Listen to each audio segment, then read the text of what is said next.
Alors, juste pour vous indiquer l'importance d'apprendre la science de la religion par transmission, et que ce n'est pas suffisant de lire, je vais vous donner une question et vous allez bien comprendre que la science de la religion, elle est par transmission orale.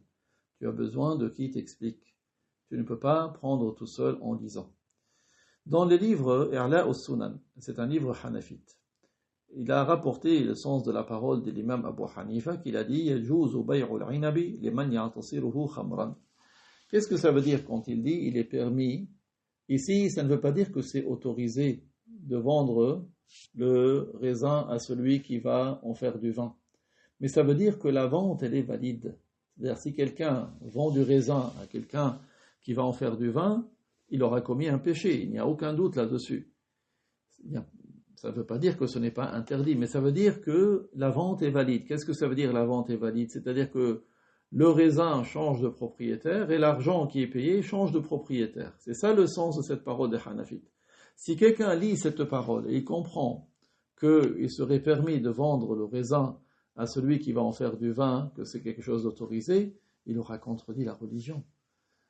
Dans un hadith rapporté par et jugé Hassan par le Hafid Ibn Hajar, man ba'a al-inaba liman ya'tasiruhu khamran faqad iqtaqahhama an-nara ala basirah.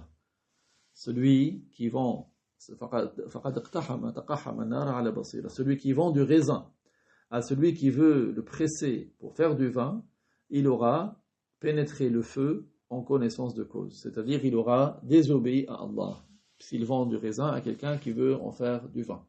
Donc vous voyez comment, juste le sens d'un terme, quand ils ont dit, les Hanafites ont dit yajouz, ici, ça ne veut pas dire que c'est permis, mais ça veut dire que la vente, elle est correcte. La vente, elle est valide.